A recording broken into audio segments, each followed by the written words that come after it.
Hi guys! Today I'm showing you how to make this crown roast of pork. Perfect for a holiday dinner or a special occasion. Regal is the only way to describe this roast. I'll show you how to cook the roast, the most delicious stuffing, and easy, deep, rich gravy. Although this takes more time than a weeknight dinner, I promise you it's not difficult to make this showstopper. I've kept it very simple, cooking it at one temperature and not having to wrap bones in foil, etc. If you put this in the center of your table, everyone will be impressed. I made this last night and everything came out perfectly, so you don't have to hesitate making all three things in this video. Call your butcher or supermarket and order a crown roast of pork Frenched, meaning the bones are trimmed of meat, clean and exposed. This is 2 racks of pork tied together to form a circle. And this is how it's going to come from the butcher, so you don't have to do any work. There are about 15 ribs, so it'll serve a lot of people. 1 chop is enough for me, but it depends on your crowd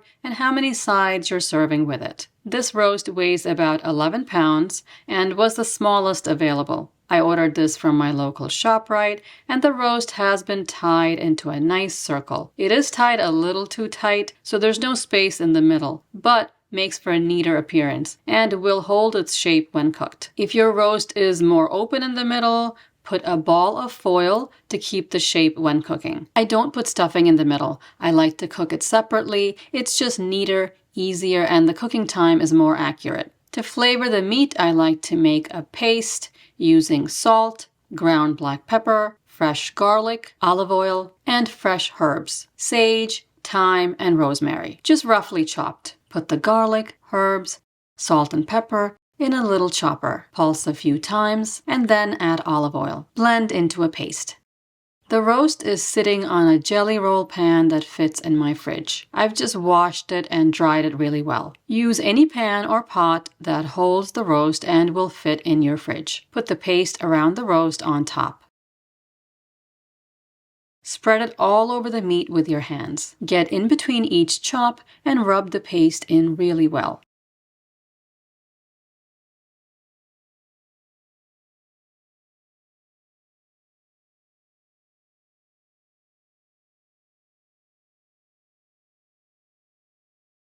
Rub some in the middle.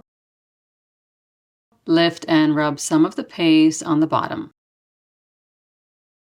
If you have time, put this in the fridge for a few hours or overnight. Otherwise, put it in the fridge while you prepare the ingredients for the stuffing. I would suggest marinating the meat the first thing in the morning, leaving it in the fridge, and cooking it a few hours before you're ready to serve so the meat will have more flavor. Don't worry if you don't have time. We are serving it with that deep, rich gravy, so it'll taste really good. My roast has been in the fridge for 3 hours. Heat your oven to 350 degrees Fahrenheit or 180 degrees Celsius. Set a rack on a half sheet tray. Put the roast on the rack. Cook in the heated oven for 1.5 hours. This is what it looks like after 1.5 hours. Just turn the pan around and put it back in the oven for 1 hour and 15 minutes. Here it is after a total of 2 hours and 45 minutes. The internal temperature should be 145 degrees Fahrenheit or 63 degrees Celsius. Insert a thermometer deep into the meat, but do not touch the bone. You do have to insert it in several places around the circle to make sure the entire roast is cooked. It's a really big piece of meat. Because this roast was tied pretty tight, the temperature at the center will be a little less than the outside of the roast, and that's fine. It is perfectly safe to eat. My pork roast was closer to 140 in the center and 150 on the outside. Cover the roast with foil and set aside for 20 minutes. The temperature will go up a few degrees while it's sitting. I left it for 30 minutes and it was still warm. The reason I leave it for more than 20 minutes is so I can put the stuffing in the oven. And that's what I do because I only have 1 oven. If you have the luxury of 2 ovens, you don't have to rest it for more than 20 minutes. Prepare the stuffing during the last hour of cooking time for the roast. We'll need chopped yellow onion, chopped celery with leaves if you have it, tart apples like Granny Smith, chopped flat leaf parsley, finely chopped fresh thyme leaves and sage, dried fruit. I'm using cranberries, but you can use figs, cherries, even raisins. Grated nutmeg, ground cinnamon, chicken stock, store-bought or homemade. I usually freeze homemade stock in bags or containers. Just heat and it's ready to use. For the bread, just a plain loaf of white bread will do. My store ran out of the bagged, cubed bread ready for stuffing. If you can find it, that'll save you a step. I'm putting the slices of bread on a sheet tray and will dry it in the oven for 15 minutes at 350 degrees Fahrenheit or 180 degrees Celsius while the pork is cooking. The sheet tray will easily fit in the oven, but not my stuffing casserole container. After 15 minutes, the bread is dry. There's no space in my small kitchen when making a big meal, so the cutting board will nicely fit in the tray. Cut the bread into cubes.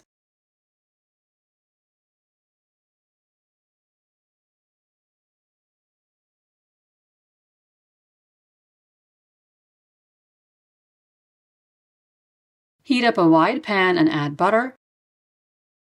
Add the onions, celery, and saute until soft.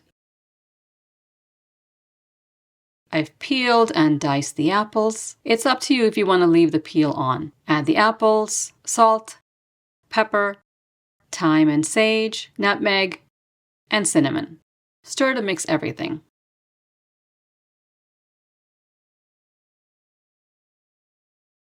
Cover and cook for about 10 minutes until the apples are soft. The apples are cooked. The smell is pretty amazing.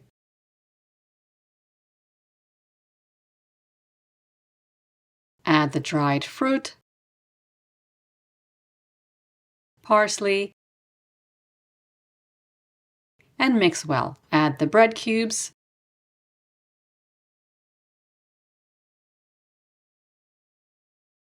stir and add chicken stock to moisten the bread, anywhere from 1 to 1.5 cups.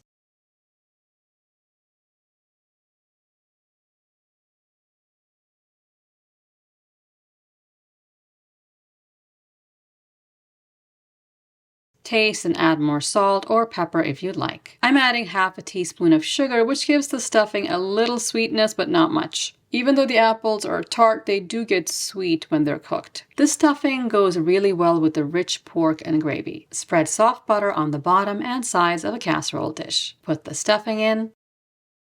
Even it out, cover with foil, and cook in the heated oven for 30 minutes. Then turn up the heat to 375 degrees Fahrenheit or 190 degrees Celsius. Remove the foil and cook for about 10 minutes until the top is golden brown. My daughter from her room upstairs said it smells so good, and she does not like stuffing. The stuffing is puffed up nicely and looks great. The gravy you want to make right after you take the roast out of the oven. So I take the roast out of the oven, put the stuffing in the oven to cook, and then make the gravy. Move the rack with the roast on it to another tray. Remove all the drippings from the pan while it's still warm. This avoids the deglazing step. I'm trying to save you work wherever I can. Pour all the juices and drippings into a saucepan. This small amount is so deep in flavor that it is enough for 3 to 4 cups of gravy. Remove as much fat as you can. I'm just using a spoon, but you can use a gravy separator if you have it. Pour in chicken stock as much as 4 cups. I'm using about 2 cups. Bring this to a boil, whisking occasionally. There are some bits in there that need to be broken up. Once it's at a full boil,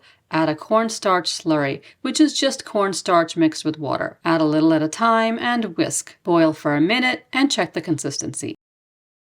Add a little more slurry if the gravy is too thin. Now, if you accidentally poured in too much cornstarch, it's okay. You can always add a little more stock or even water if you run out of stock. Everything's fixable. Taste it and adjust the salt and pepper if you need to. I like to add a tiny bit of apple cider vinegar. A lot of sauces for pork use a red wine reduction or port wine. The vinegar adds a little bit of acidity. Strain the sauce to get all the bits out.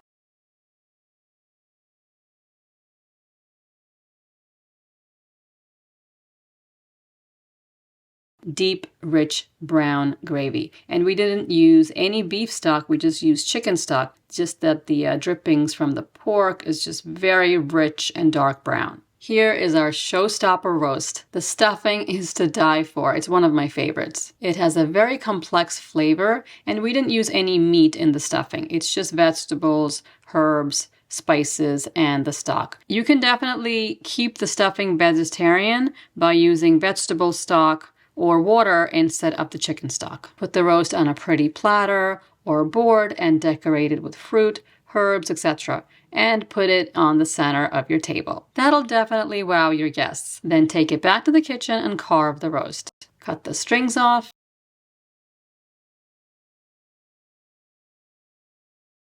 Cut between the bones.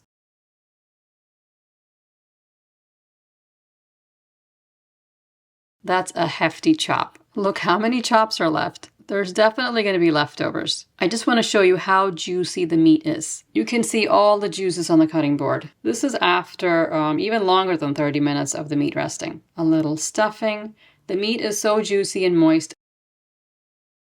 Pour on a little gravy. That takes the meat to another level. I really hope you make this for a special occasion along with some green beans or mashed potatoes if you want another starch. My cucumber salad is cool and refreshing to offset the richness of the rest of the meal. You can find those videos on my holiday playlist. Let me know how you like this meal and subscribe for more tasty recipes. I'll see you next time. Thanks for watching.